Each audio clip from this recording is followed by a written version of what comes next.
सिर्फ एहतजाजी जलसों के जरिए अपने एहतजाज और उसकी आवाज को बुलंद करना नहीं है, बल्कि इसके साथ साथ हमको दूसरे चीजों पर भी अमल करना होगा। और आज इस मजमे में नौजवानों की तादाद है और काफी तादाद में नौजवान हैं। शायद वो नौजवान बाबरी मस्जिद की तारीख से भी वाकिफ नहीं होंगे, या फिर बहुत से नौजवान ऐसे भी हैं जो बाबरी मस्जिद की शहादत के वक्त बहुत छोटे थे होंगे, या फिर उनको कुछ ज्यादा इल्म नहीं होगा बाबरी मस्जिद की शहादत के वक्त के उन हालात का। तो मैं आज आपको मुख्तसरन चंद बातें कहता हुआ रुखसत हो जाऊंगा। बाबरी मस्जिद का मुकदमा और मसले बाबरी मस्जिद कोई 20-25 बरस या 50 बरस का नहीं है, बल्कि मसले बाबरी मस्जिद व राम जन्मभूमि, ये मसला आजादी से पहले से चल रहा था। और बाबरी मस्जिद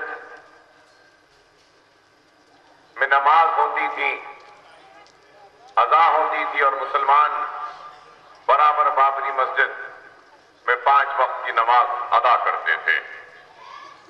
लेकिन आजादी से पहले चंद शरपसंद अनासर ने बाबरी मस्जिद के उसी मुकाम को राम जन्मभूमि कहकर हिंदुस्तान की आवाम को बांटने की एक मुनज़्ज़म साजिश की, और उस साजिश के जरिए इस मसले को आगे बढ़ाया और गर्मी पैदा की और नफरत पैदा करने की कोशिश की गई। हिंदुस्तान की आजादी के बाद भी ये मसला चलता रहा और ये मसला अदालत में ज़ैर दौरान रहा कई बरस तक। लेकिन ये बात भी जरूर आपसे कहूंगा कि बाबरी मस्जिद में सबसे बड़े कसूरवार अगर कोई है तो वह कांग्रेस पार्टी है। चाहे वो बाबरी मस्जिद का हुफल दिलवाना या खोलना हो, या फिर शिलान्यास करवाना हो, या फिर बाबरी मस्जिद को शहीद करना हो, इन सारे चीजों में कांग्रेस बराबर की शामिल रही। राजीव गांधी के दौर में उस वक्त भी इस मसले को आगे बढ़ाने के लिए काफी कांग्रेस ने मदद की। फिर ये मसला आगे बढ़ता गया तो मैं नौजवानों से यह बात जरूर कहूंगा कि 1992 6 दिसंबर की उस सियाह दिन को बाबरी मस्जिद को शहीद किया गया, लेकिन इसको शहीद करने के मंसूबे बहुत पहले से बनाए गए और बाबरी मस्जिद की शहादत से पहले लाल कृष्ण आडवाणी ने रथ यात्रा के नाम पर हिंदुस्तान भर में रथ लेकर एक यात्रा किया था, और उस यात्रा के जरिए जहां जहां से यात्रा गुजरती थी वहां पे मुसलमानों की मईशत को तबाह बर्बाद किया जाता था, और बिलखुसूस उन्हीं मुकामात की निशानदेही की गई जहां पर मुसलमान कारोबार में मजबूत था, मुस्तहकम था और हिंदुस्तान की मईशत व इकोनॉमी में मुसलमान एक बहुत अच्छा रोल प्ले कर रहा था, तो उस मईशत में मुसलमानों के बढ़ते हुए शराकतदारी को खत्म करने के लिए एक मंसूबाबंद अंदाज में बाबरी मस्जिद राम जन्मभूमि या राम जन्मभूमि के नाम पर रथ यात्रा निकली और रथ यात्रा हिंदुस्तान के कई इलाकों में तबाही और बर्बादी मचाती हुई आगे बढ़ती गई। एक मंसूबा बनाया गया और आज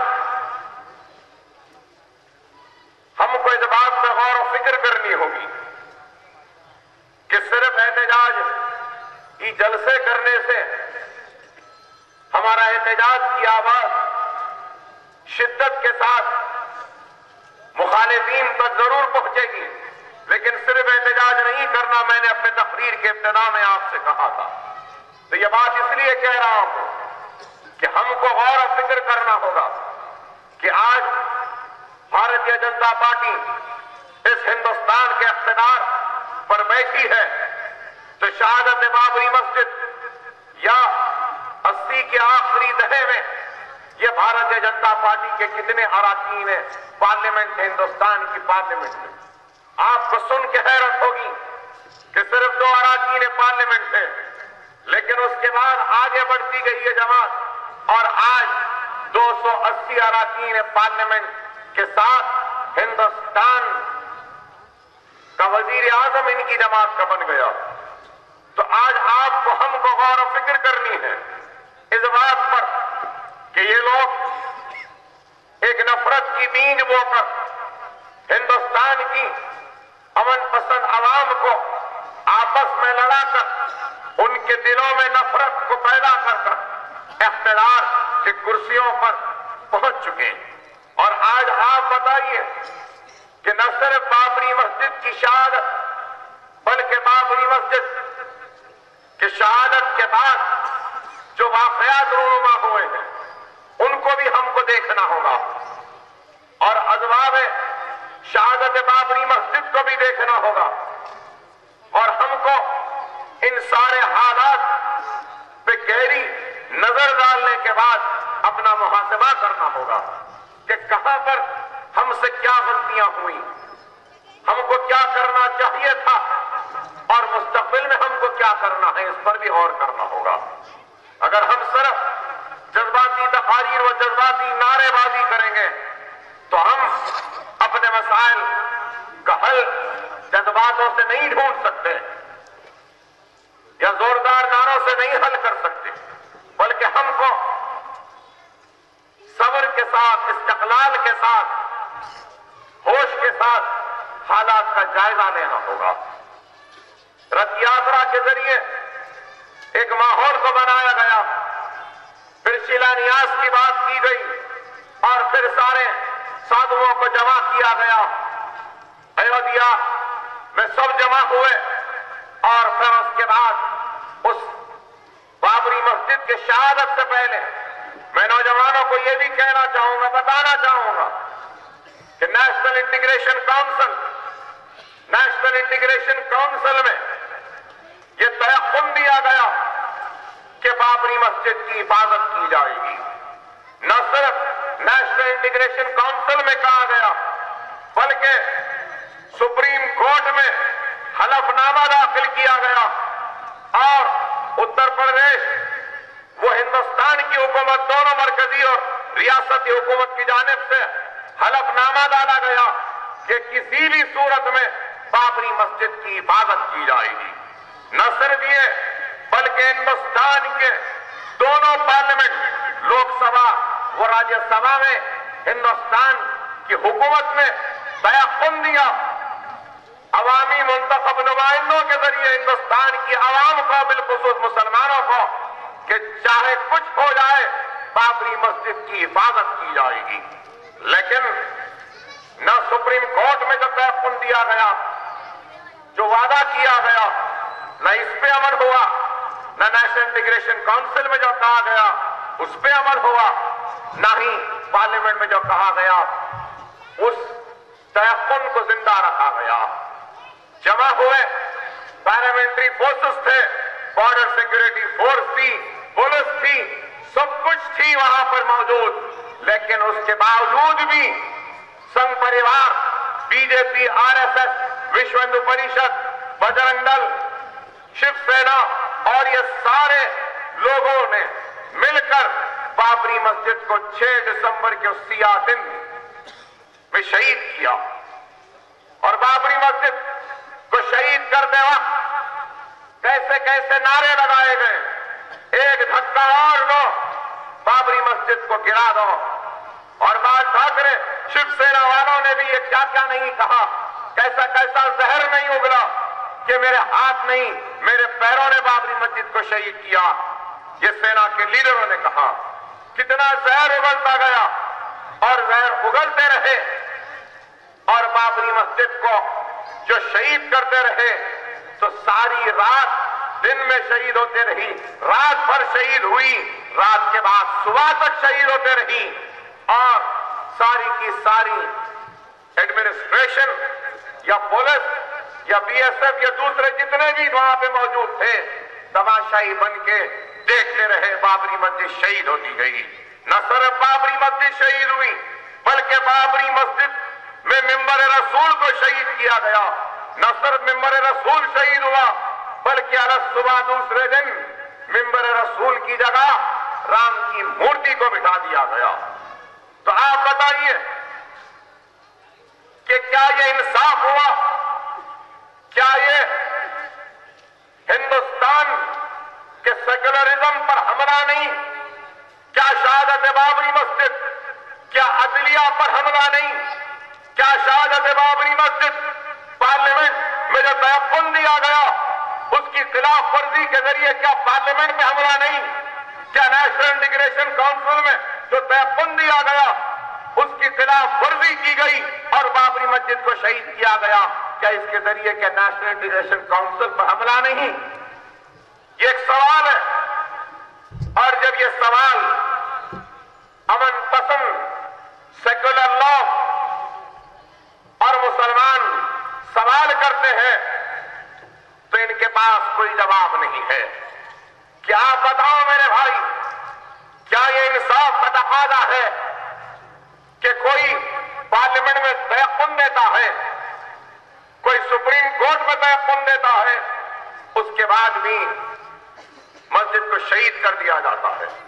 और बाबरी मस्जिद के शहादत के बाद जो तयक्कुन दिया गया था उस तयक्कुन के खिलाफ वर्जी पर कंटेम्प्ट पिटीशन डाला गया।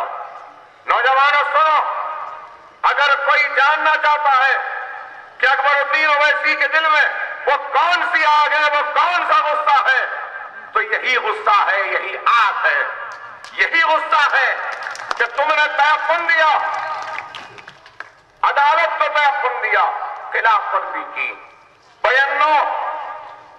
92 में बाबरी मस्जिद के शहादत के बाद तयक्कुन के खिलाफ वर्जी पर कंटेम्प्ट पिटीशन डाला गया। 24 बरस हो चुके, कंटेम्प्ट पिटीशन आज तक सुनवाई के लिए नहीं पहुंच सका। आप बताओ, क्या 24 बरस में अदलिया को, अदालत को क्या 1 मिनट की भी फुर्सत नहीं मिली इस बाबरी मस्जिद के शहादत के कंटेम्प्ट पिटीशन को सुनने के लिए? ये हमारा सवाल,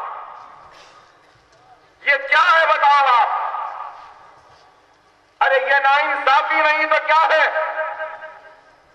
क्या ये बाबरी मस्जिद की शहादत सिर्फ मुसलमानों के अल्लाह के घर की शहादत थी? नहीं, बाबरी मस्जिद की शहादत बेशक मुसलमानों के अल्लाह के घर की शहादत थी, लेकिन बाबरी मस्जिद की शहादत के जरिए फिरका परस्तों ने हिंदुस्तान के दस्तूर पर हमला किया, सेक्युलरिज्म को खत्म करने की कोशिश की, लेकिन उस पर कोई कार्रवाई नहीं होती। आज तक क्या किसी एक को भी सजा मिली? बताइए, क्या कोई एक भी जेल में गया? इस हो जाते हैं बदनाम, वो हस्र भी करते हैं तो चर्चा नहीं होता। यही है, हम सिर्फ हक करते हैं तो हमको जेलों में डाल देते हैं, और वो जलाते हैं, लूटते हैं, काटते हैं, शहीद कर देते हैं मस्जिद को, तब भी किसी को गिरफ्तार नहीं किया जाता। तो सवाल ये पैदा होता है, क्या हिंदुस्तान की जेल क्या सिर्फ मुसलमान के लिए बनी है? ऐसे मुजरिमीन के लिए नहीं है।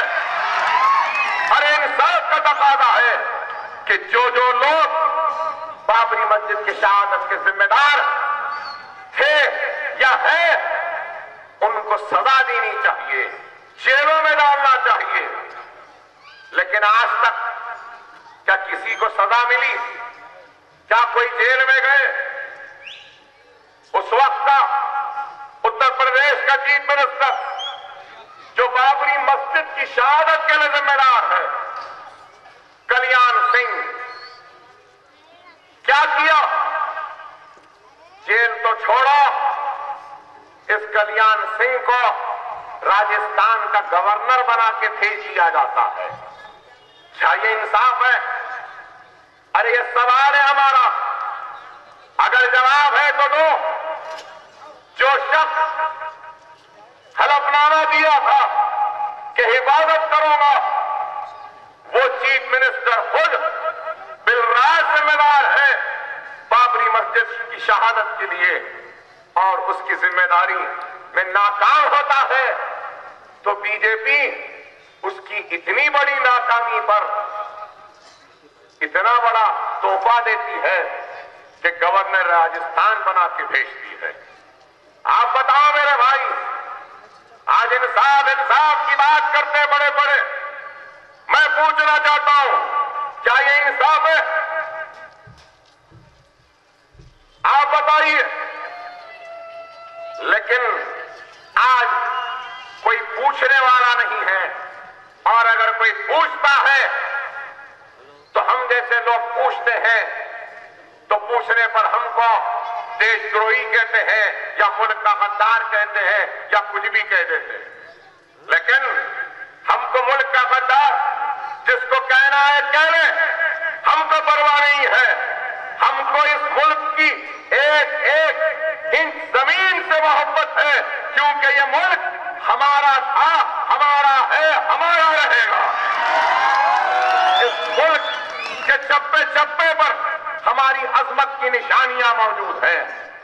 हमने इस मुल्क को सजाया है, संवारा है, इस मुल्क को ताज की खूबसूरती दी है, तो कुतुब मीनार की बुलंदी दी है, तो इस मुल्क को चार मीनार दिया, मक्का मस्जिद, जामा मस्जिद भी हमने दी है। इस मुल्क के वजीर आजम जिस लाल किले पर हमारे तिरंगे को लहराते हैं, वो लाल किला भी बनाने वाले कोई और नहीं, हम मुसलमान थे, हमारे आबा व अजदाद, हमारे असलाफ थे। और आज हम अपने हक के लिए आवाज बुलंद करते हैं तो हमारी आवाज को दबाया जाता है। न सिर्फ ये, बल्कि बाबरी मस्जिद की शहादत के बाद सारे हिंदुस्तान में एहतजाज हुआ, लोग अपने घरों पे काली झंडियां लगाने लगे, तो काली झंडियां लगाने वालों को पुलिस की बेचैन गोलियों के जरिए उनके एहतजाज को खत्म करने की एक मुनज़्ज़म साजिश की गई, और कई जगहों पे मुसलमान छत पे अपने घर पे बैठा है, काली झंडी लगा रहा है, तो पुलिस की गोलियों के जरिए उनके माथों को और सीनों को निशाना बनाया गया। कई मुसलमान नौजवान शहादत बाबरी मस्जिद के बाद रोड पर भी नहीं आया, सिर्फ अपने घर पे काली झंडी लगाई तो गोलियों से निशाना बना दिया गया। क्या ये इंसाफ है? क्या एहतजाज का भी हक नहीं मुसलमान को? क्या काली झंडी लेकर आगे बढ़ने का भी हक नहीं मुसलमान को? क्या अपने घर पर काली झंडी लगाने का भी इख्तियार नहीं मुसलमान को?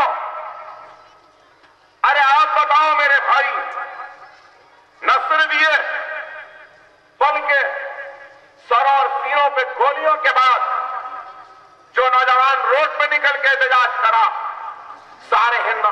में अंधाधुन उन नौजवानों को गिरफ्तार कर लिया गया। ताड़ा के नाम पर हजारों की तादाद में, सारे हिंदुस्तान में हजारों की तादाद में मुसलमान नौजवानों को जेलों में डाल दिया गया। कोई पूछने वाला नहीं था। न सिर्फ जेलों में डाला गया, बल्कि उसकी बाबरी मस्जिद के शहादत के चंद महीनों के बाद मुंबई और गुजरात में भयानक फिसाद हुआ। ऐसा भयानक फिसाद हुआ मुंबई में कि सारे मुंबई शहर को फौज के हवाले कर दिया गया था। पूरा फौज अपने कंट्रोल में मुंबई शहर को ले लिया था।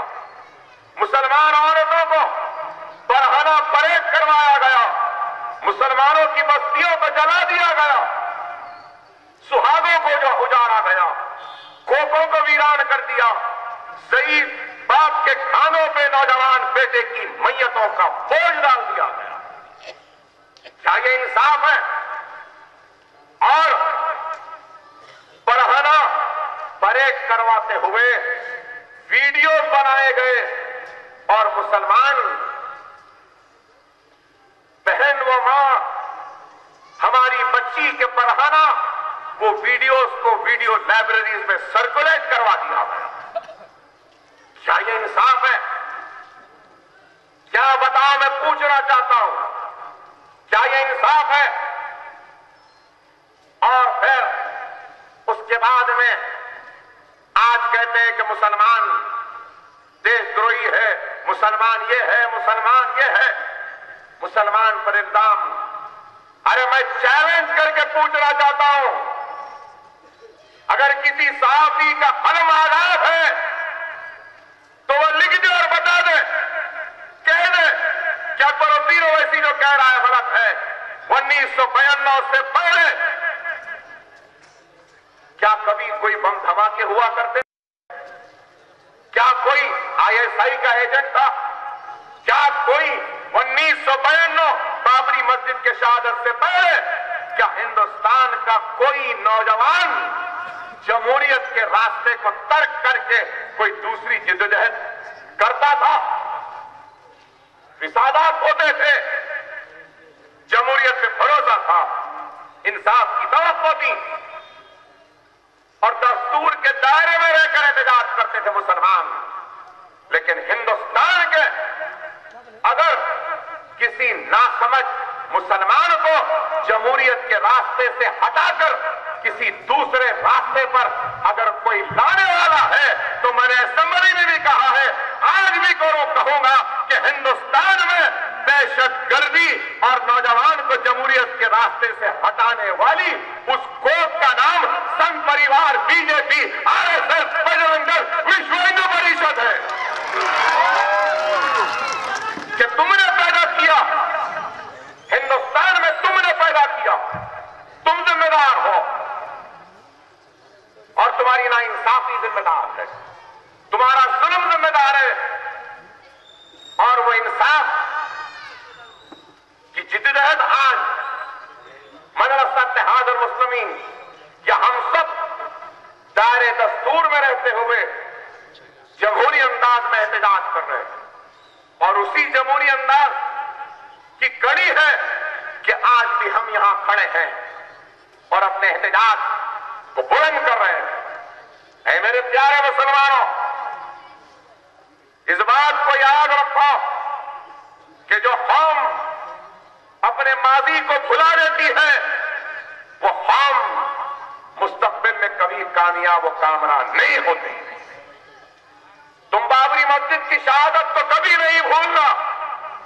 अगर भुला दोगे तो फिर मुस्तकबिल में जो भी होगा उसके जिम्मेदार हम खुद होंगे।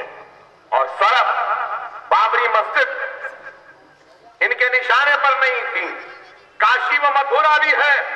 न सिर्फ काशी व मथुरा बल्कि ये संघ परिवार ने एक किताबचा निकाला है। 2000 मसाजिद व दरगाहों को ये लोग मनाजिर में तब्दील करने की एक साजिश रखते हैं। और आपको सुन के हैरत होगी कि इनकी इस फेहरिस्त में मुंबई शहर की मशहूर दरगाह हाजी अली भी है। ताजमहल के लिए क्या कह रहे हैं कि वो भी किसी राजा का वो था। आप बताओ मेरे भाई, इनका मकसद क्या है, इनका मंसूबा क्या है? कि इनका मकसद और मंसूबा यह है कि आहिस्ता आहिस्ता जितनी निशानियां हैं हमारी, उन निशानियों को खत्म कर दिया जाए। इनका मकसद है कि हमको हमारे जबान से महरूम कर दिया जाए। इनका मकसद है कि हमारी तहजीब को खत्म करते हुए ये लोग चाहते हैं कि इनकी तहजीब को हमारे तहजीब पर गालिब कर दें। और आज यही है और यही साजिश हो रही है। हमको समझना होगा, अगर आज हम नहीं समझेंगे और ख्वाब गफलत में रहेंगे तो फिर कोई हमारी मदद नहीं करेगा। खुदारा इन हालात को देखो, इन हालात को समझो। अगर आज भी हम अपने ख्वाब गफलत से बेदार नहीं होंगे तो फिर कोई हमारी मदद नहीं करेगा। अरे गौर करो मेरे प्यारे मुसलमानों, मैं आपको मुश्तिल नहीं कर रहा हूं, लेकिन हक बयान कर रहा हूं कि इंदिरा गांधी ने सुनहरी गुरुद्वारा में हिंदुस्तानी फौज को घुसा देती है और उसका नतीजा क्या हुआ कि इतनी बड़ी कीमत अदा करनी पड़ी इनको। और फिर उसी का नतीजा है कि यूपीए जब इख्तियार में आई तो सिखों के गुस्से को कम करने के लिए इन्होंने मनमोहन सिंह को वजीर आजम बनाया।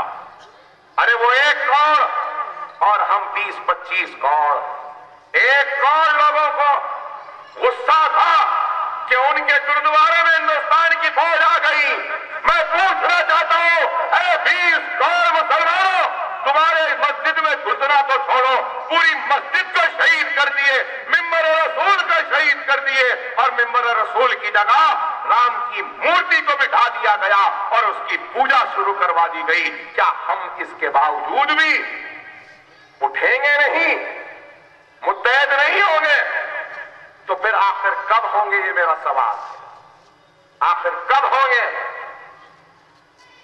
आज अफसोस तो इस बात का है कि वो बाबरी मस्जिद को शहीद करके दिल्ली के तख्त पे बैठ गए और हमारी मस्जिद शहीद हुई।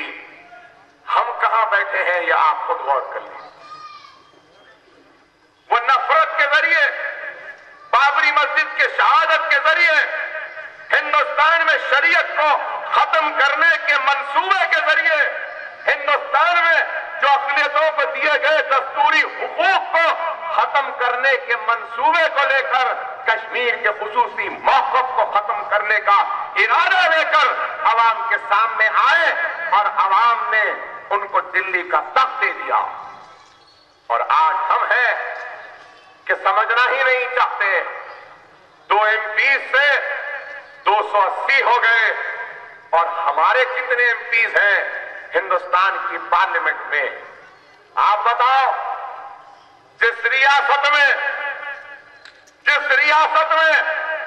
बाबरी मस्जिद शहीद हुई, जिस रियासत में बाबरी मस्जिद के मिंबर रसूल को शहीद किया गया, जिस रियासत में बाबरी मस्जिद के मिंबर रसूल की शहादत के बाद उस मिंबर रसूल की जगह राम की मूर्ति बिठाई गई, उस उत्तर प्रदेश से एक भी मुसलमान रुकने पार्लियामेंट 2014 के इंतखाबात में पार्लियामेंट को नहीं जा सका।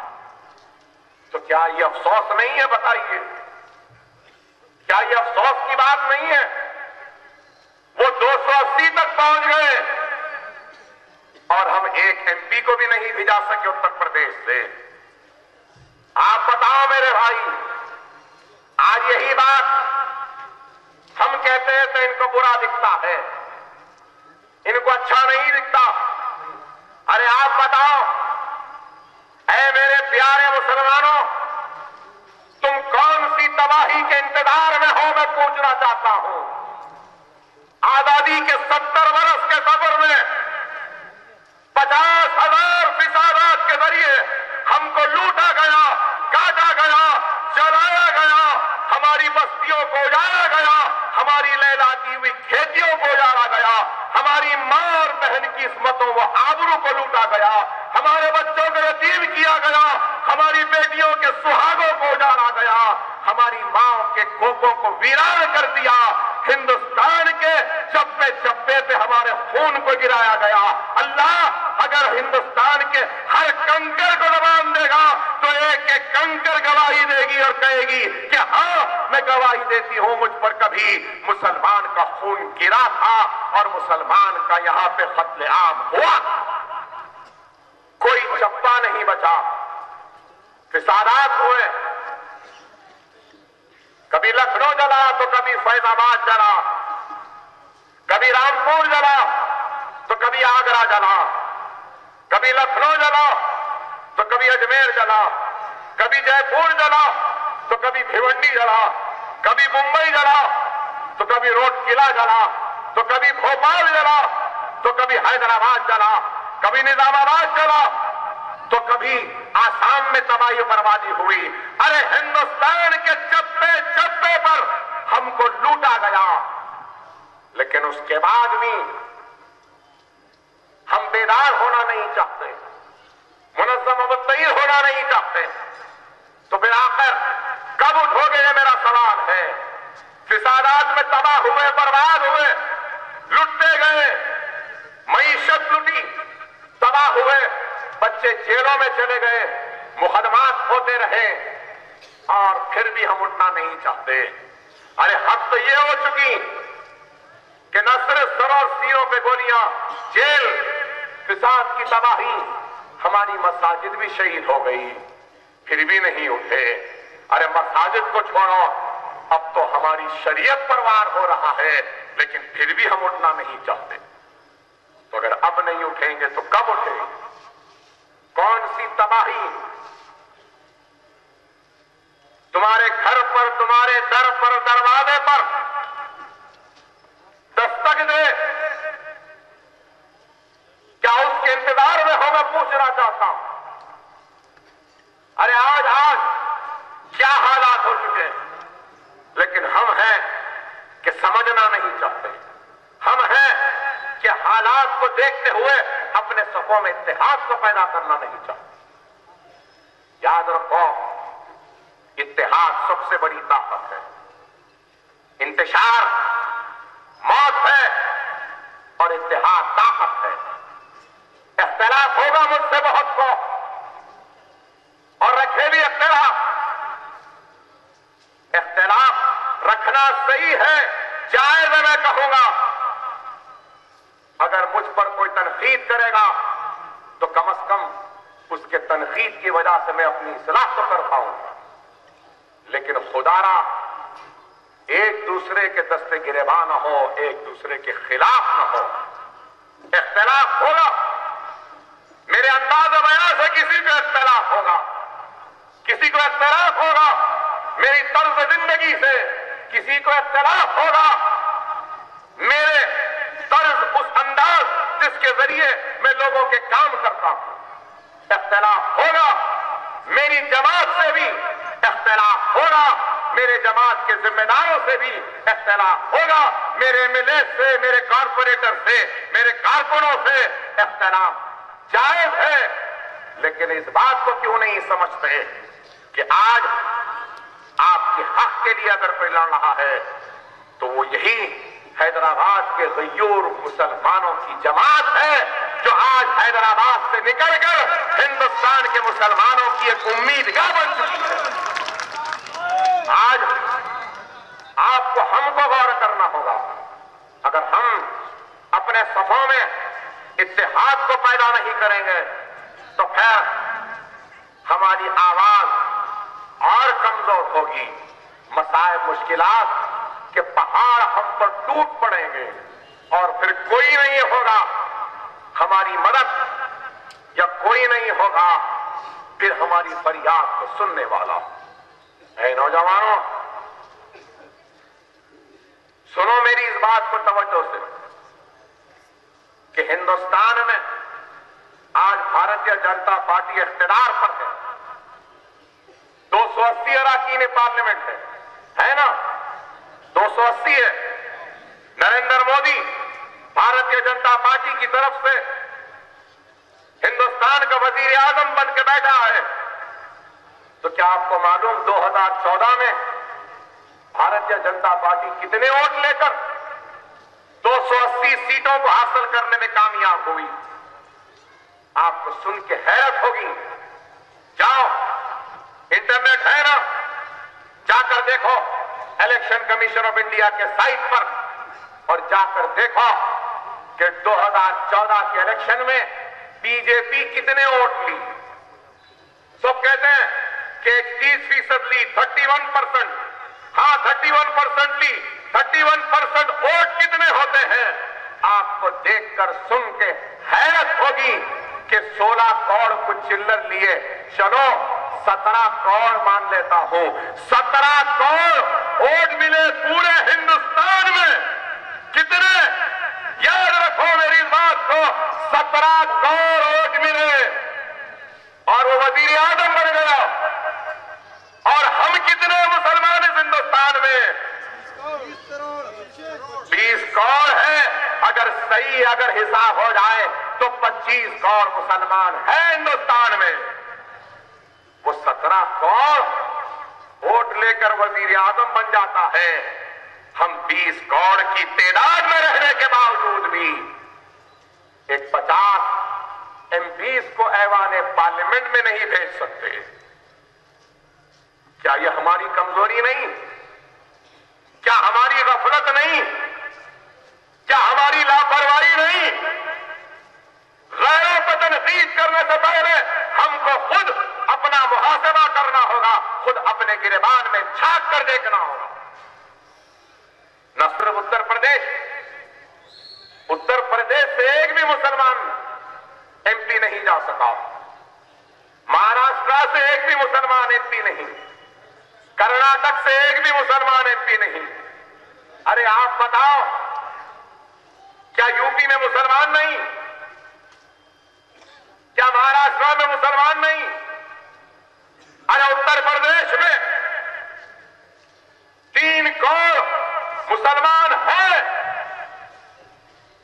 तेलंगाना में 50 लाख मुसलमान हैं, लेकिन 50 लाख मुसलमानों ने अपने इत्तेहाद के जरिए एक रुकने पार्लियामेंट को हैदराबाद की शहर से रवाना करता है और तन्हा खड़े रहता है ऐवान पार्लियामेंट में, इख्तियार की आंख से आंख मिलाकर उनको ललकारता है और इज़ारे हक से कभी मुंह नहीं मोड़ता। अरे गौर करो, अकेला है तो यह आलम है, अगर इसके साथ एक और 10-15 हो जाए तो क्या हाल होगा हिंदुस्तान की पार्लियामेंट का? सोचो मेरे प्यारे मुसलमानों। लेकिन अफसोस कि यह भी नहीं हुआ।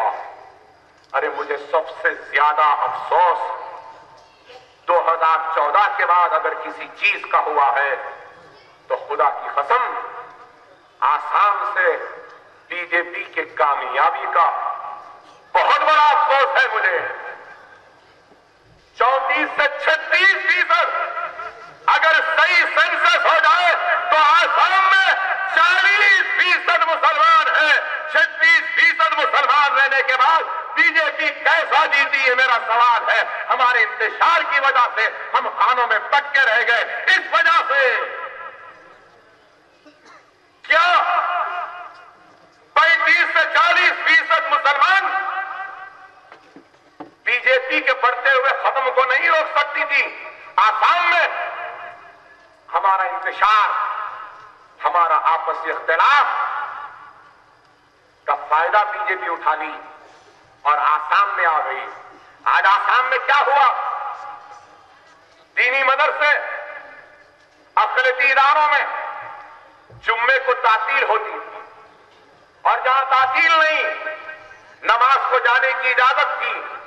बीजेपी हुकूमत आने के बाद उस तातील को, उस नमाज को जाने की इजाजत को और रमजान में पूरे जितने अक़लियती मदरसे और दीनी मदरसे हैं सरकारी तौर पर वो पूरा महीना रमजान का तातील दी जाती थी, वो भी खत्म कर दिया गया। अरे आज आप गौर करो इस बात पर।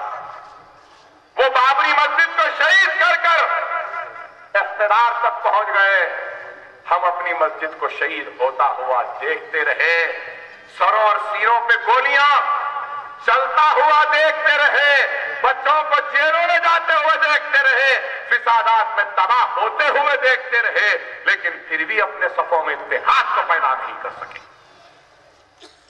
अल्लाह तुम्हारी मदद करे तो कैसे करे? अल्लाह उस वक्त तक मदद नहीं करता जब तक कि आप खुद अपनी मदद नहीं करें। आज आपको उठना होगा।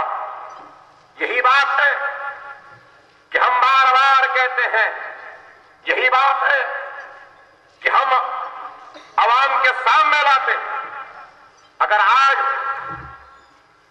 हमको अपनी सफों में इत्तेहाद को लाना है तो सबसे पहले उस इत्तेहाद के लिए, उस इत्तेहाद की खातिर अल्लाह के लिए, अल्लाह के हबीब मोहम्मद मुस्तफा सल्लल्लाहु अलैहि वसल्लम का वास्ता देता हूं। मुसलमानों, खुदा ना सबसे पहले अपने अकायद के झगड़ों को खत्म करो, अकायद के इख्तिलाफात को खत्म करो, मसलकी और मकतबी इख्तिलाफात को खत्म करो। हम खानों में बढ़ गए, कोई तबलीगी है तो कोई अहले हदीस है, कोई अहले कुरान है तो कोई अहले सुन्नत है। कई कमरे हम बना लिए। अरे तुम कमरों की इबादत में हो, लेकिन वो इमारत जो कलमे की बुनियाद पर खड़ी है, उस इमारत की बुनियाद को दुश्मन गिराना चाहता है।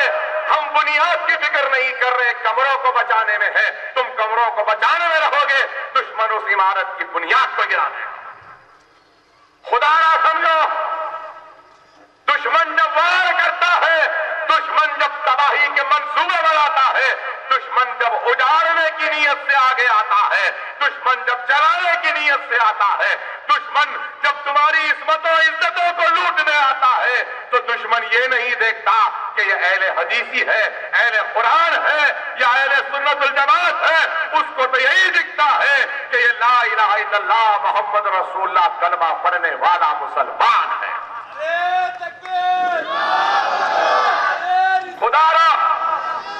खुदारा मेरे प्यारे मुसलमानों, हाथ जोड़ के कह रहा हूं, या खायद के झगड़ों से निकलो। अगर नहीं निकलोगे तो फिर आसाम में जैसा हुआ, 40% रहने के बाद भी बीजेपी जीत गई, तो फिर हिंदुस्तान की हर रियासत में ये बीजेपी आगे बढ़ती जाएगी। और याद रखो, हमारे तबाही और बर्बादी के कानून इन चौराहों, इन बाजारों या मैदानों या रोडों पे नहीं होते। तबाही और बर्बादी के हमारे कानून बनते हैं तो ऐवान असेंबली, वो पार्लियामेंट में बनते हैं। अगर हमारी आवाज होगी तो उन बनते हुए कानून को रोकेगी। अगर हमारे नुमाइंदे होंगे तो वह कानून को बनने से रोकेंगे। अरे आज मैं कहता हूं, रिकॉर्ड बनाकर, अगर हिंदुस्तान का मुसलमान सुन रहा है तो सुन ले, हिंदुस्तान में ऐसे 50 पार्लिमानी हलके हैं जहां पे मुसलमान को किसी की मदद की जरूरत नहीं है। मुसलमान खुद अपने वोटों के जरिए अपने एक भाई को रुकने पार्लियामेंट बना के ऐवान पार्लियामेंट में भेज सकता है। 50 हलके पार्लिमान है जहां से हम जीत सकते हैं। 50 नहीं तो कम से कम 25 तो है ना। अरे गौर करो, 25 अगर हमारी जमात के एमपी हो जाए तो क्या हाल होगा हिंदुस्तान की पार्लियामेंट का। गौर करो, हंसो नहीं। सिर्फ 7 है तो क्या आलम है असेंबली का, चाहे वो आंध्रा की असेंबली थी या तेलंगाना की है। गौर करो, बेशक हम बादशाह नहीं रहे, हमारा तख्त नहीं रहा, हमारा ताज नहीं रहा, लेकिन आज भी हम बादशाह गढ़ का मौका रखते हैं। जिसको चाहे उसको हिंदुस्तान के तख्त पे बिठा सकते हैं, और अगर इत्तेहाद होगा तो उसी तख्त को उनका तख्ता बना के औहदा भी कर सकते हैं, बशर्तिए कि हमारी सफों में इत्तेहाद हो। और आज इत्तेहाद नहीं है, इसलिए आज हम कमजोर होते जा रहे हैं, दुनिया में सबसे पीछे होते जा रहे हैं। कब तक बेवा की तरह फरियाद करते रहोगे कि मेरा सुहाग उजड़ गया, सुहाग उजड़ गया? अरे कब तक उन भैरव के सामने अपनी फरियाद लेके तुम पुकारते रहोगे? कब तक उन जालिमों के दर दीवार पर, उनके दर की चौखट पर कब तक जाकर तुम उनके दर की धूल को चाटते रहोगे? अरे तुम अपने खोए हुए अजमत को, अपने खोए हुए हार को, खोई हुई ताकत को बहाल करना चाहते हो तो याद रखो मुसलमानों, तुम्हारे पास सबसे बड़ी ताकत है, और वो ताकत क्या है? वो तुम्हारा इत्तेहाद है। खुदारा उस इत्तेहाद को पैदा करो, अपने रूठे हुए अल्लाह को मना लो, अपने गुनाहों से तौबा करो, हलाल जिंदगी गुजारने की कोशिश नहीं, हलाल की जिंदगी गुजारो, हराम से दूर रहो, कमाई हो तो हलाल की, चूल्हा जले तो हलाल का, घर हो तो हलाल का, बराबर से ज़कात निकालो, खैरात करो, यतीमों के सर पर शफकत का हाथ रखो, बेवाओं की मदद करो, मजलूम की फरियाद को सुनो, और सबसे बड़ा अहम काम है नौजवानों, अकबर ओवैसी की तकरीर है तो जमा हो जाते हो, नारे लगाते हो। अभी भी मैं सुना रहा नहीं, पूरे हिंदुस्तान में एक नारा चल रहा है, शेर आया, शेर आया, शेर आया। अरे नहीं भाई, मैं कोई शेर वेर नहीं हूं, मैं कोई शेर वेर नहीं हूं, मैं मेरे आका मोहम्मद मुस्तफा सल्लल्लाहु अलैहि वसल्लम के गुलामों के गुलामों के गुलामों के गुलामों के गुलामों का गुलाम हूं। लेकिन इस हसरत को लेकर हिंदुस्तान घूमता हूं कि हिंदुस्तान के हर शहर में एक नहीं 1000 शेरों को पैदा करो और 1000 शेर बनाओ। ये ख्वाहिश है, ये तड़प है। और अगर ये चीखने वालों से कहोगा चीखो नहीं, शेर बनना है, बनना है शेर, वाकई में बनना है। अगर शेर बनना है तो बहुत छोटी सी बात कहूंगा, उस पर अमल कर लो और आप शेर बन जाएंगे।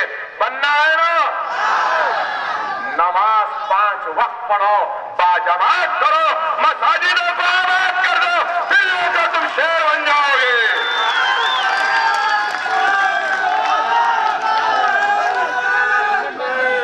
बनेंगे ना नमाजी? मसाजिदों को आबाद करेंगे ना?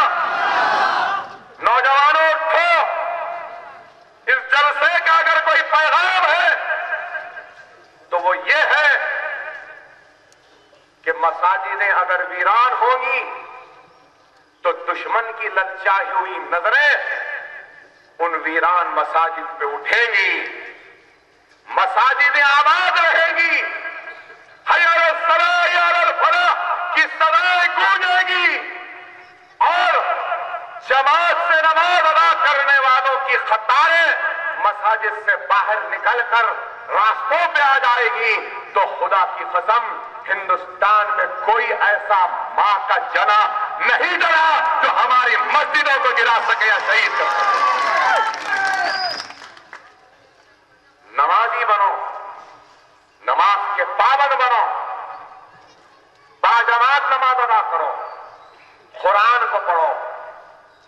दुनिया साइंस टेक्नोलॉजी की तरक्की कर रही है, तो कुरान को पढ़ के, सुन्नत रसूलुल्लाह पे अमल करके, और जिसकी रहनुमाई के लिए अल्लाह ने कुरान को भेजा, हम मुसलमान ही उस कुरान से, उस किताब से दूर है। कुरान है जरूर, लेकिन घरों के मेहराबों में, ताबदानों में या दीवारों पे रखी है। हमको फुर्सत नहीं कुरान को पढ़ने की, हमको फुर्सत नहीं अल्लाह के कलाम को समझने की, हमको फुर्सत नहीं अल्लाह के कलाम को तर्जुमे से पढ़ने की। सुन्नत रसूलुल्लाह है,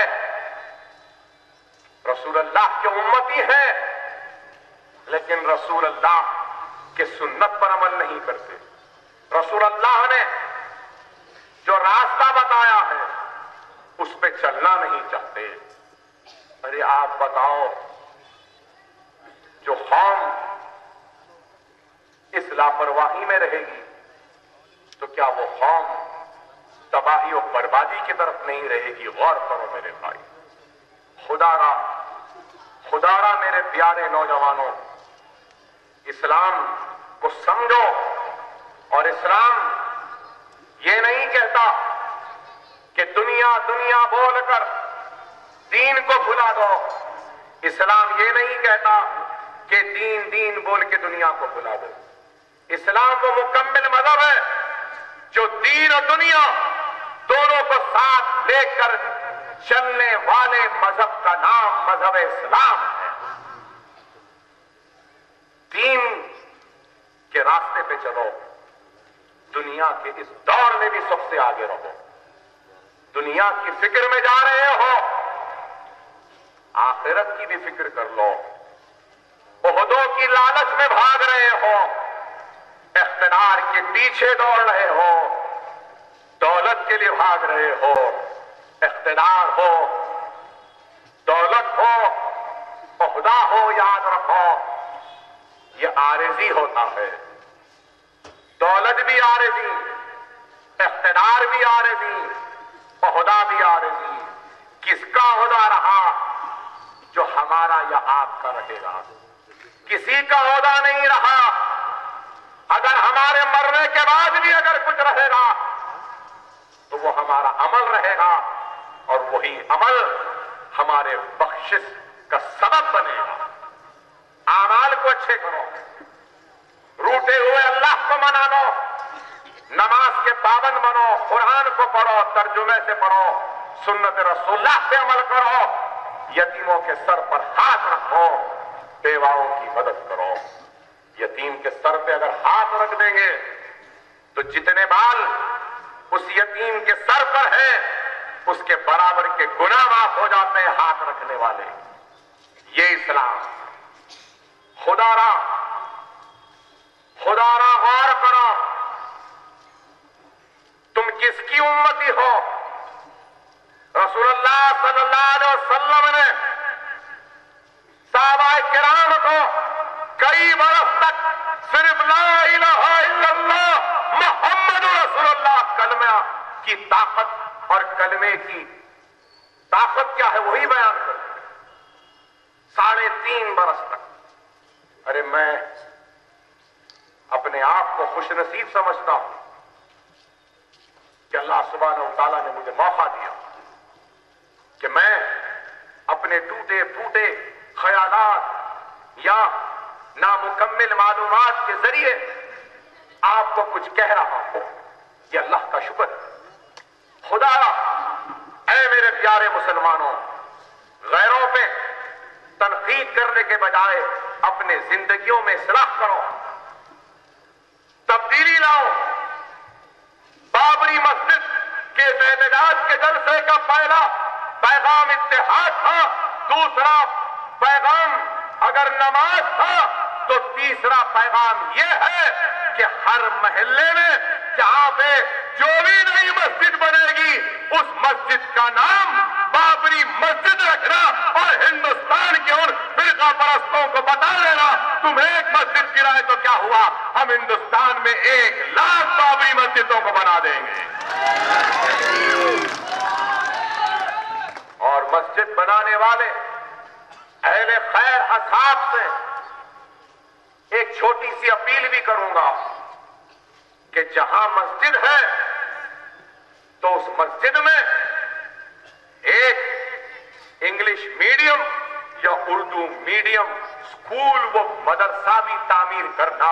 मस्जिद उस वक्त तक मुकम्मिल नहीं होगी, यह तय कर लेना कि मस्जिद के बाजू में एक स्कूल भी होगा, एक मदरसा भी होगा, जिसके जरिए हम गरीब बच्चों के तालीम का इंतजाम करते हुए उन गरीबों को तालीम के जेवर से आरास्ता करेंगे। ये पैगाम होगा। मसाजिदें हैं और होनी चाहिए, मदरसे स्कूल होने चाहिए। हम तालीम में पिछड़े हुए, जब तक इल्म हमारे पास नहीं आएगा जहालत का खात्मा नहीं हो सकता। और हुकूमतों से फरियाद करते रहने से कुछ नहीं होगा। अरे हम भी अपने से करें तो क्या नहीं कर सकते? आज क्या हालात है, पैसे पैसे के लिए लोग मोहताज हैं। 2000 रुपये मिलते, 100 रुपये नहीं है, तकलीफ है। लेकिन सिगरेट पीने वाला इस तकलीफ में भी सिगरेट पी रहा है, चाय पीने वाला इस तकलीफ में भी चाय पी रहा है, घर में खाना बन रहा है। अरे मैं ये नहीं कह रहा हूं कि आप जो हलाल है और जो आपकी आदत है, जो जायज है, उसको छोड़ दो, नहीं कह रहा हूं। चाय पीते हैं तो पियो, एक नहीं 4 चाय पियो। 4 चाय की 10 रुपये नहीं, बल्कि 1 रुपया अपने महल्ले की मस्जिद में रोजाना मुसलमान डाल दे तो उससे कई परेशानियां महल्ले के गरीब मुसलमानों के दूर हो जाए। क्या नहीं हो सकते? क्या हम नहीं डाल सकते? रोजाना नौजवानों का एक कुछ मुकाम होता है, एक अड्डा होता है, एक मशगला होता है, सारे दोस्त मिल जाते हैं, हंसी मजाक करते हैं, मजाक जिंदगी करते हैं, एक दूसरे को सताते हैं, मस्खरापना करते हैं। 2-4 घंटे बैठ के जरा फ्रेश होके बाद में घर से फोन आया, कहां है, किधर है, गुस्सा करे घर में तो घर को जल्दी जल्दी भागते। हम भी गुजरे हैं। जब मैं भी नौजवान था, बैठा रहता, दोस्त से हंसी मजाक, दिल लगी, सताना, घर से वालिद का वालदा का फोन आया, इतनी देर हो गई, कहां, तो भाग के घर को जाते थे।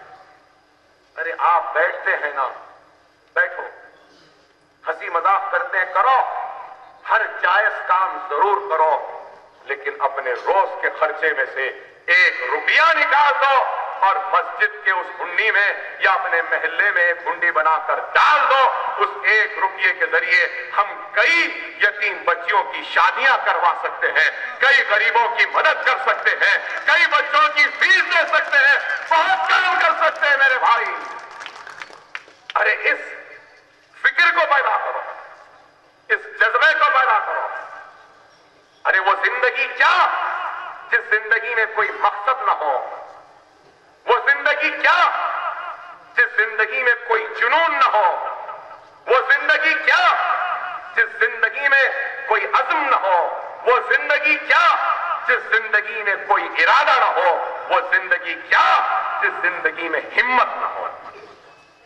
उठो नौजवानों, जुनून पैदा करो, मकसद पैदा करो, इत्तेहाद पैदा करो और हिम्मत के जरिए अपने मकसद को हासिल करने के लिए आगे बढ़ो। फतेह और नुसरत तुम्हारे कदमों को चूमने के लिए मजबूर हो जाएगी, बशर्त ये कि तुम में वो अज़्म, वो इरादा, वो जुनून, वो हिम्मत हो। अगर अज़्म नहीं, इरादा नहीं, तो फिर कुछ नहीं होगा। खुदारा मेरे प्यारे मुसलमानों से कहूंगा कि अपने जिंदगियों में इस्लाह करो।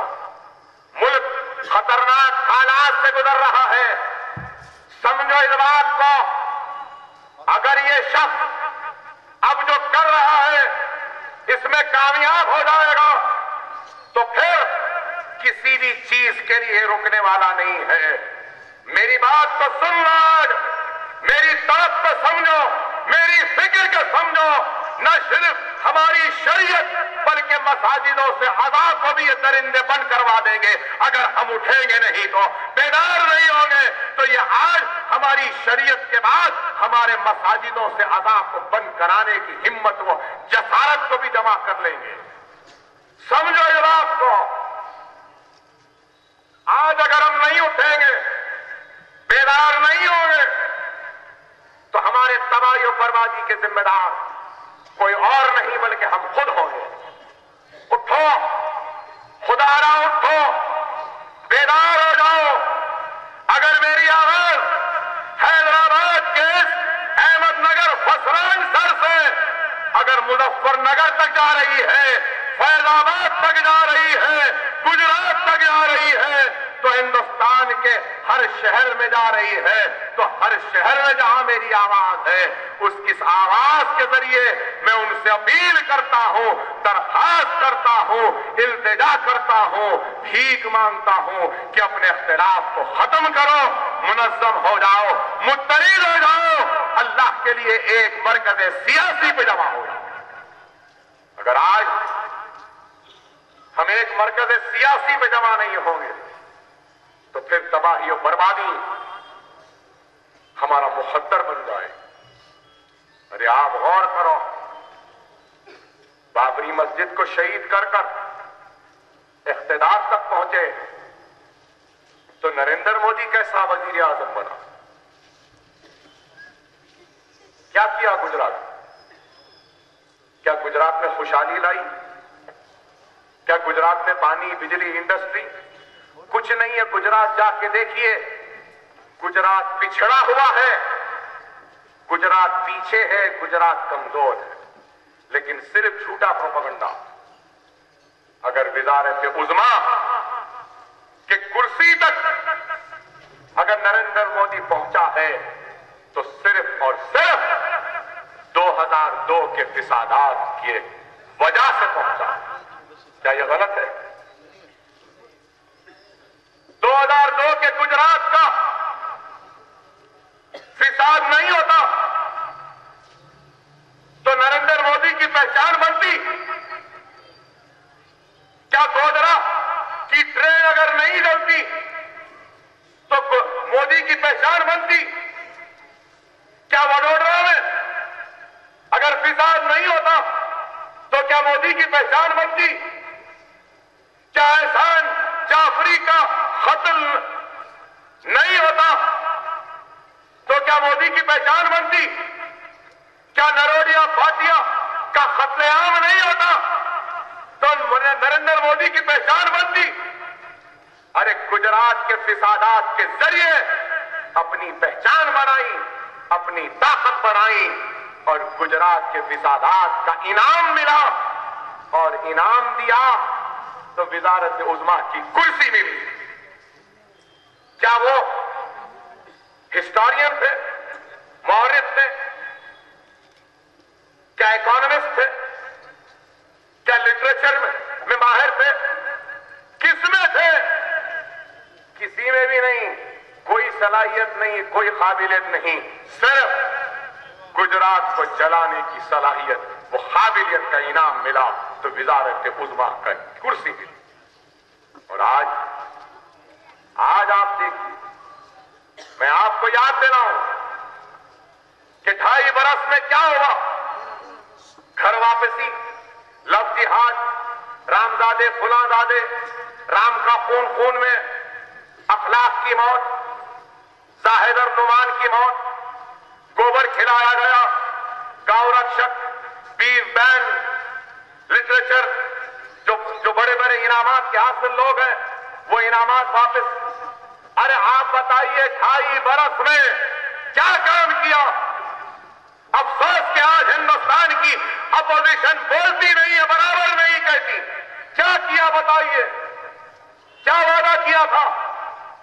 इंतखाबात से पहले कहा कि पहले शौचालय बाद में देवालय, क्या नहीं बोले थे? क्या शौचालय बने? शौचालय नहीं बना सका, एटीएम कैशलेस है, कौन भी बनाएगा? हाँ, अंदाजा लगाइए। शौचालय नहीं बने, कितने शौचालय बनाएंगे? बोले 11 करोड़ 11 लाख। कितने शौचालय बनाए? 2 करोड़। और उसमें चल रहे कितने? चंद लाख चल रहे हैं। पूरे बंद हो गए, पूरे गिर रहे, उजड़ गए। सबको हौला बनाना, शौचालय बने ना कुछ। हमारी बहन, हमारी मां, मित्रों शौच करती है रोड पर। वाह वाह वाह, शौच दिखा। अब क्या हो रहा है आप बताइए? वजीर आजम बन गए तो ऐसा आलम था कि नादीदे को मदीना मिला तो फातिहा देने मुल्ला नहीं मिला। ऐसा आलम के नए फकीर को भीख की जल्दी। हिंदुस्तान में तो ना आता था ना पता था, पूरी दुनिया की सैर पे निकला हुआ था, कभी इधर कभी उधर, कभी उधर कभी इधर, घुमा घुमा फिरा फिरा फिरा, काहे पता था ना आता था। लोग बोले काहे किधर है, पलट के आए। आते लोगों की तवज्जो हटाना, कैसा हटाए? कैसा हटाए? साल भर पहले देखा मैं, पूरा हिंदुस्तान है, माफ करना हमारे भी बहुत लोग लेके खड़े थे, मैंने लिया अल्हम्दुलिल्लाह। कभी मैंने लिया, पूरा हिंदुस्तान झाड़ू का कट्टा लेके साफ कर। अमिताभ बच्चन साफ कर रहे हैं, सलमान खान साफ कर रहे हैं, हाजी होके कचरा फेंक रहे हैं, कचरा उठा। पूरा हिंदुस्तान मसरूफ हो गया। क्या? स्वच्छ भारत, स्वच्छ भारत। आप देखो 56 इंच का सीना, 1 लाख आए 10 भेज देंगे। सर्जिकल स्ट्राइक के बाद 70 सिपाही जामे शहादत नौश फरमा लिए। सिविलियंस कितने गए? करीब 60 सिविलियन। क्या हो रहा है सरहद पे? पहले उरी हुआ, पठानकोट हुआ, अब परसों और एक हो गया। बात करें कि 70 साल। अरे 70 साल में क्या वाजपेयी के साल नहीं है? नरेंद्र मोदी, क्या तुम्हारे 2.5 बरस नहीं है 70 साल में? अभी शुरू हुआ। एक अजीब है, पहले शुरू करे काला धन, फिर बोले करप्शन, फिर बोले झूठी नोट, अब क्या बोल रहे? कैशलेस। वाह, रोजाना नए काम।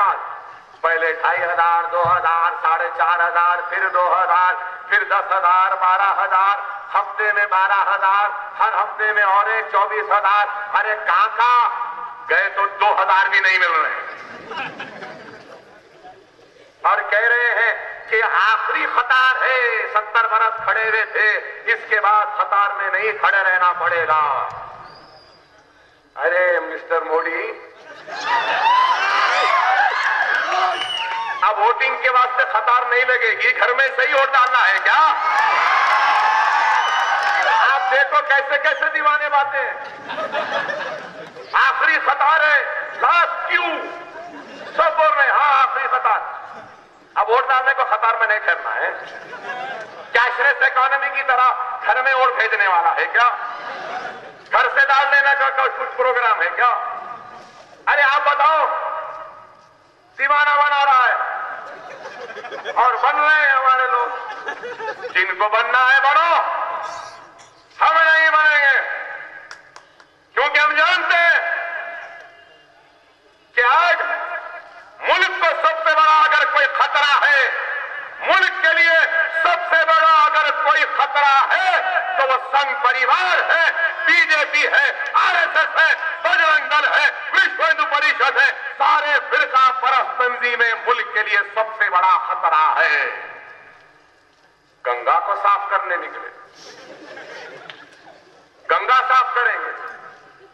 अरे मैं तो कहूंगा कि अल्लाह अगर गंगा को जबान देगा तो गंगा बोलेगी हाँ बेशक मुझ में पोल्यूशन है, मुझ में गंदगी है, मुझ में गिलादत आ रही है, लेकिन मेरी गिलादत मेरी पोल्यूशन को छोड़ो, ये बहुत छोटा है।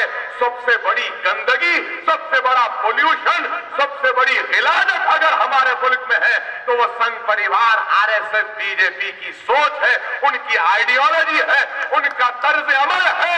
इस गंदगी को साफ करो पहले। सबसे बड़ी गंदगी ये संघ परिवार है, इनकी सोच है, इनकी आइडियोलॉजी है, इनके मंसूबे हैं। आज इस गंदगी को निकालना, और ये गंदगी कैसे निकलेगी? अगर हम उठेंगे अपनी ताकत के जरिए।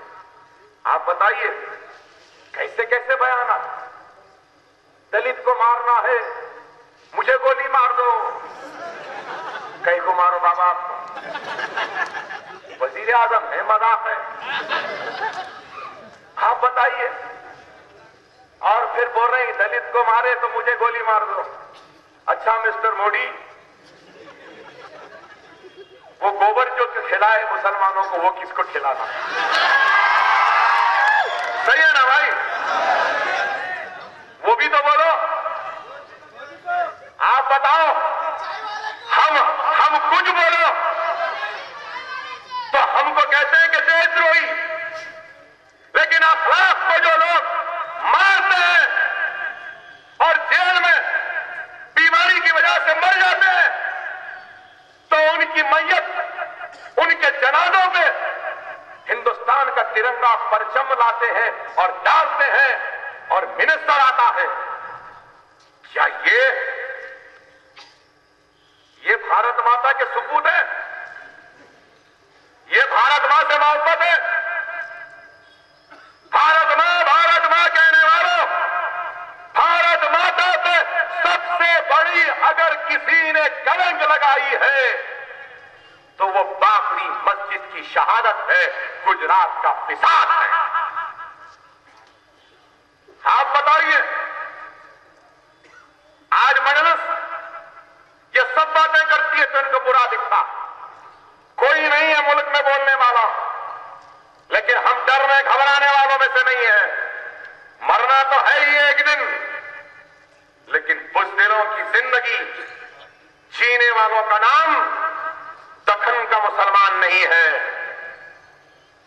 वो एक दिन की जिंदगी जिएगा, लेकिन जवाब मर्दी की जिंदगी जिएगा, और मरेगा तो हंसी खुशी जामे शहादत नौश फरमा लेगा। भागने वाले तो भाग गए, ललित मोदी लेके चला गया हजारों करोड़, किंगफिशर एयरलाइन मालिया लेकर चला गया, लंदन फरार हो गए। फर्क है बाबा उनमें और हमने। वो यहां से फरार हुए, हम जरूरत पड़ी तो वहां से यहां आए, 40 दिन में जेल में भी रहे। डरे नहीं, भाग के नहीं गए, इलाज को गए। आओ बोले तो क्या कोई खौफ था चेहरे पे? मुस्कुराहट थी, हिम्मत थी, जुनून था, एक मकसद था। दुनिया हेट स्पीच कहने लगी, मेरा दिल जानता था कि वो हिट स्पीच थी। लोग बहुत बोले, जेल में थे, जेल में रहे, 40 दिन रहे। अरे अभी भी कहूंगा, अकबरुद्दीन अवैसी हक बयानी के लिए और मेरे मुसलमानों के हक के लिए, उनकी अजमत के लिए, उनके वफार के लिए, उनकी खुशहाली के लिए, उनके ताकत के लिए, उनके इत्तेहाद के लिए अगर सूली पे भी चढ़ना पड़े तो चढ़ जाएगा, और सूली पे चढ़ने के बाद भी ये गर्दन झुकी हुई नहीं रहेगी। अरे आज हम पे इल्जाम लगाते हैं, क्या करी मजलिस। अरे कुछ करो नहीं करो, दुनिया को छोड़ो, हिंदुस्तान को छोड़ो। पूरी दुनिया जो समझती थी कि हिंदुस्तान में मुसलमान कमजोर है, खामोश है, कुछ नहीं बोलता, हमने उनको बता दिया कि हम गूंगे नहीं हैं, हमारे हलक में भी ज़बान 70 वर्ष से बोलते आए थे, हम सुनते रहे। अब वो दौर चला गया, जब तुम बोलेंगे हम सुनेंगे। अब दौर आ चुका है, हम बोलेंगे तुमको सुनना पड़ेगा। और बोले हम पलट के। हमारा झगड़ा, हमारी जमहूरी जिद्दोजहद, दस्तूरी जिद्दोजहद हिंदू कौम से नहीं है, हिंदुत्व की ताकतों से, फिरका परस्तों से। हमारा झगड़ा इन लोगों से नहीं, हमारा झगड़ा बीजेपी, संघ परिवार, आरएसएस, बजरंग दल, विश्व हिंदू परिषद, शिवसेना, हमारा झगड़ा उन लोगों से है जिन्होंने हमारे अल्लाह के घर को शहीद किया। हमारा झगड़ा उनसे है जिन्होंने हमारी इज्जतों को लूटा। हमारा झगड़ा उनसे है जिन्होंने हमारे बस्तियों को जलाया। हमारा झगड़ा उनसे है जो हमारी इज्जतों, इस्मतों को लुटाया, बच्चों को कत्ल किया। आज आप बताइए, कहते हैं कि अमीर की नींद हराम हो गई, नींद के गोलियां खा रहे हैं। जापान गए तो हंसते हैं, हिंदुस्तान आए तो रो रहे हैं। क्या बोल के रो रहे हैं? मैंने त्याग दिया, छोड़ दिया, फिर रुक जा रहे हैं, जरा यूं यूं कर रहे हैं, फिर एक्टिंग। बात करे कि मित्रों मित्रों मित्रों, बैरिस्टर साहब इतना पीछा उठाए, मित्रों मित्रों मित्रों बोलना भूल गया। अब क्या है? रो रहे हैं, यूं कर रहे हैं। क्या थे बाबा आप? क्या त्याग दिए? क्या त्याग दिए मैं पूछना चाहता हूं। क्या शहंशाह दुनिया थे? क्या थे? क्या महल था? क्या दौलत थी? क्या जमीन थी? क्या जायदाद थी? क्या था? क्या त्याग दिए मैं पूछना चाहता हूं। कुछ भी त्याग नहीं दिए। वो चाय की केतली थी, छन्नी थी, चूल्हा था, और क्या था? निजामे दफन अगर बोलेंगे मैं तख्त छोड़ दिया, ताज छोड़ दिया, सब छोड़ दिया, बोले तो चलो भाई सही है, महल था, तख्त था, ताज था। चाय वाला क्या छोड़ के आया? और आप देखो, बात करता है तो चाय, चलता है तो चाय, बात करता है तो चाय, हर अंदाज में चाय चाय चाय, कड़क चाय, नरम चाय। अरे बाबा तू चाय वाला था, अब वजीर आजम है। नहीं छोड़ सकता भाई, नहीं छोड़ सकता। क्यों नहीं छोड़ेगा मालूम आपको? अगर कोई फकीर हो, अगर सुनो, अगर कोई फकीर हो और वो बादशाह हो जाए, और अगर कोई बादशाह हो और वो फकीर हो जाए, तो उस फकीर बादशाह की फकीरी में भी बादशाहत झलकती है। उस फकीर बादशाह फकीरी में भी बादशाहत झलकती है। लेकिन एक फकीर अगर बादशाह हो जाए ना, तो उसकी बादशाहत में भी फकीरी नजर आती है। तो ये वही है। अब आप बोलेंगे अकबर साहब आप ऐसा बोल रहे हैं, कर नहीं बोले, हम तो फकीर है, झोली लेके चले जाएंगे। जाने का इरादा करो, फकीर झोली में दे देता हूं। हाँ बताइए, हर उसमें चाय चाय चाय चाय। आप बताइए, 2.5 बरस में अगर कुछ अच्छा काम किया ना, तो सिर्फ एक ही अच्छा काम किया। कब मालूम आपको? 1 साल पहले सदर अमेरिका ओबामा आए थे, तो लॉन में बैठ के ओबामा को चाय डाल के पिला रहे। वाह, सही काम मिला था और सही अंदाज में किया। यही और क्या? आप बताइए, 56 इंच का सीना, 1 लाख आए, इतने लाख, अरे क्या हो रहा है सरहद पे? सरहद की फिक्र नहीं है। आज सरहद पे हमारे सिपाही अपनी जान की बाजी लगा रहे हैं। आज वो उनके घरों में चूल्हे नहीं जल रहे हैं, मासूम बच्चे यतीम हो रहे हैं, सरहद पे फौजी मर रहा है, तो बैंकों की कतार में शहरी मर रहे हैं। क्या ये हुक्मरानी है? इस वास्ते बोलते भाई इख्तियार दिए तो देख के देना।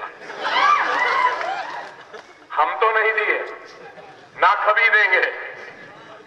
देने वालों के लिए मेरा सवाल है, खुदा के लिए आइंदा देख के दो, जरा देख के दो, समझ के दो। आप बताइए क्या हाल हो गया है मुल्क का? हमारा पैसा, हमारी मेहनत हम सब कर रहे हैं, फिर हमको नहीं मिल रहा। अब आप बताइए, और लोग बोल रहे हैं अकबर साहब आप कुछ नहीं बोल रहे। हमको जो बोलना है हम ही बोल रहे हैं। बाबा हमारे से ज्यादा और कौन बोल रहा? हमारे से ज्यादा कौन बोल रहा भाई? मगर ये जरूर कहूंगा, 24 वर्ष से इंसाफ की कतार में मैं खड़ा हूं। क्या हिंदुस्तान नहीं देख रहा मुझको? मैं बाबरी मस्जिद के मुकदमे में इंसाफ के लिए कतार में खड़ा हूं। 24 बरस गुजर चुके। मेरा सवाल है कि मुझे इंसाफ कब मिलेगा? मेरी कतार में खड़ी हुई ये मेहनत कब खत्म होगी? मेरा सवाल है। 70 बरस से मैं खड़ा हूं कतार में, इंसाफ के लिए, हक के लिए, रोजगार के लिए, तालीम के लिए, अपने महलों की तरक्की के लिए। क्या किसी को 70 बरस से कतार में खड़ा मुसलमान नहीं दिखाई दिया? कोई नहीं देखता, किसी ने नहीं देखा। इसलिए नहीं देखा कि हमारी सफों में इत्तेहाद नहीं। अरे इत्तेहाद को पैदा करो, बार बार कहता हूं, इत्तेहाद को पैदा करो। मरकज सियासी पे जमा हो जाओ। अगर मरकज सियासी पे जमा नहीं होंगे तो फिर कुछ होने जाने वाला नहीं। अरे आज हमको गौर करना होगा कि सिर्फ इंसाफ इंसाफ पुकारने से इंसाफ नहीं मिलेगा। याद रखो, इंसाफ उसी को मिलता है जो इंसाफ हासिल करने की जिसमें ताकत हो, और वो ताकत सिर्फ इत्तेहाद से आ सकती है। इत्तेहाद को पैदा करो। आज अगर हम मुनज़्ज़म नहीं होंगे, मुत्तहिद नहीं होंगे मेरे भाई, तो फिर हालात खराब होने वाले हैं। आज आप बताइए, कैशलेस इकॉनमी फुला क्या है? आज बताइए कितने पैसे आना था, कितने आ गए? ब्लैक मनी बोले, आप बोलेंगे अरे भाई इतना हो रहा, तो फिर आवाम में बरहमी क्यों नहीं आ रही? जब इंदिरा गांधी इमरजेंसी लाई थी ना, जब भी इमरजेंसी आने के बाद बहुत तारीफ हुई थी, बहुत तारीफ थी।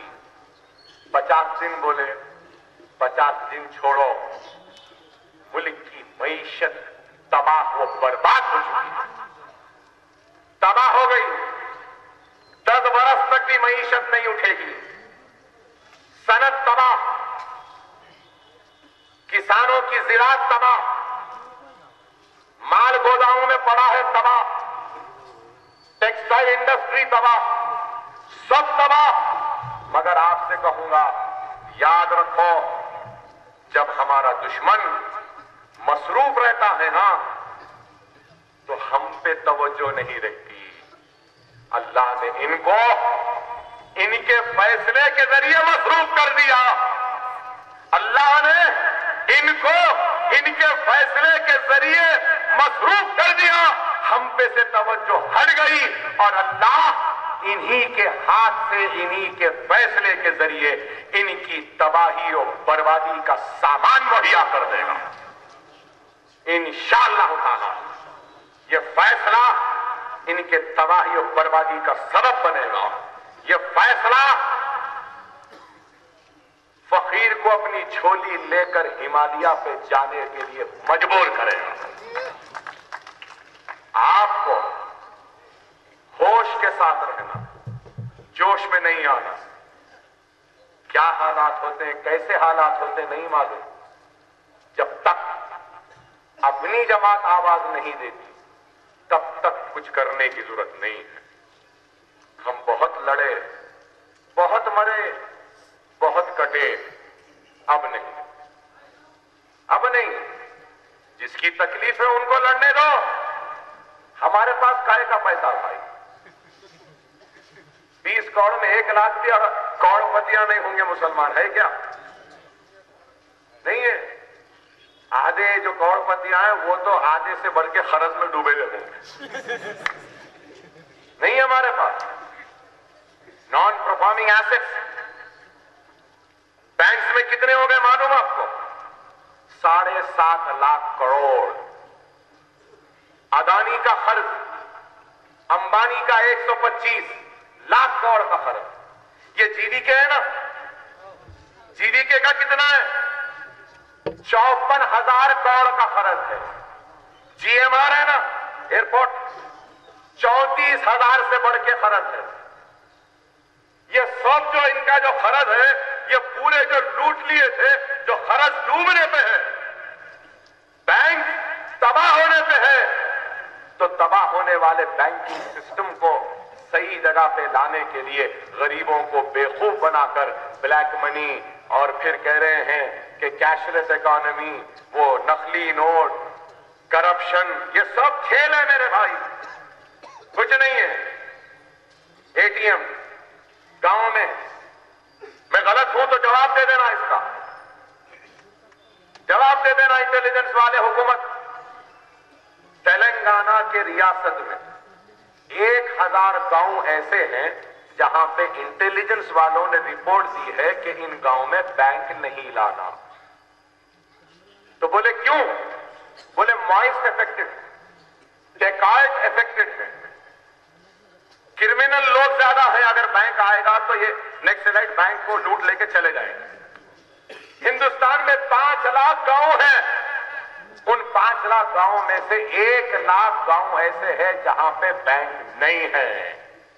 कई गांव ऐसे हैं जहां पे लाइट नहीं है। कई गांव ऐसे हैं जहां पे मोबाइल फोन नहीं है। कई गांव ऐसे हैं जहां पे इंटरनेट नहीं है। अब ऐसे गांव में एटीएम चले, आप बताइए, पावर नहीं है तो एटीएम कैसा चलेगी? नेट नहीं है तो एटीएम कैसा चलेगी? कुछ नहीं है भाई, सिर्फ बेवकूफ बनाना, हौला बनाना। तो आप बोलेंगे अकबर साहब फिर 2.5 बरस कैसा हुकूमत करें? इनकी किस्मत अच्छी थी, हमारा इंतशार था और इस्लामी ममालिक का आपस का झगड़ा था। खिदमत, हमारा इंतशार, इस्लामी ममालिक का झगड़ा। आप बोलेंगे क्या झगड़ा? आज से 1 महीना पहले, जनवरी 1 साल पहले, 27 रुपये बैरल, $27 बैरल था ऑयल। ये नवंबर में डिमोनेटाइजेशन जो हुआ ना, इससे 8 दिन पहले 1 बैरल 47 रुपये था। कितना? 47। आज कितना है मालूम आपको? आज ओपेक और जितने ये पेट्रोल की ताकत रखने वाले मुमालिक है, सब मिलके आपस में बैठे और बैठ के 2008 के बाद अब 2016 में माहिदा करे कि हम अपने प्रोडक्शन को घटा देंगे। प्रोडक्शन घट गया, डिमांड नहीं घटा, डिमांड तो बढ़ रहा है। पैदावार कम करने का दस्तखत किए। अब कल नॉन एपेक कंट्रीज की भी मीटिंग है, उनसे भी माहिदा हो जाएगा और प्रोडक्शन कम हो जाएगा। जब प्रोडक्शन कम हो जाएगा, आज बैनुल अक़वामी मंडी में ऑयल मार्केट जब क्लोज हुई तो 53 $3.8 पर बैरल पे क्लोज हुई है और फ्यूचर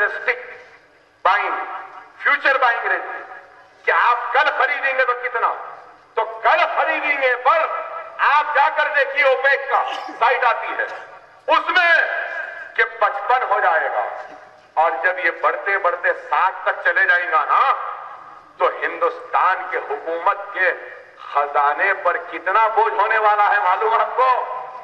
कितना मालूम? 3 लाख करोड़ का बोझ होगा। अब तक इसकी वजह से चला रहे थे, अब ये बड़ा तो कैसा चलाएंगे? इस वास्ते बोलते दीवाने उठे सड़कों मुसल्लम थे, नाचना नहीं आया तो आंगन टेढ़ा। अब क्या करेंगे? दीवानों के वैसा खाली रेडा करते जाएंगे, देख लो आप, रेड करेंगे बस। और वो रेड में शायद अकबरुद्दीन ओवैसी भी रहेगा क्योंकि सबको मालूम बहुत पैसा है अकबर साहब के पास। और फिर ये भी मालूम चाय वाले को इतना कोई नहीं बोल रहा जितना अकबर ओवैसी बोल रहा। अरे कर लो, कुछ भी कर लो, कुछ होने वाला नहीं है। डरने या घबराने वालों में से नहीं है। अरे 1 लाख करोड़ रुपया गबन करने का, खाने का इल्जाम जगनमोहन रेड्डी पे सुकून से फिर रहा है आज। मेरे पास तो उतना नहीं है भाई, तो क्यों फिक्र करो? खैर, बहरहाल हजरात समझिए इस बात को कि आज वक्त नाजुक है। हालात चीख कर पुकार कर हमको कह रही हैं कि अपने सफों में इत्तेहाद को पैदा करो।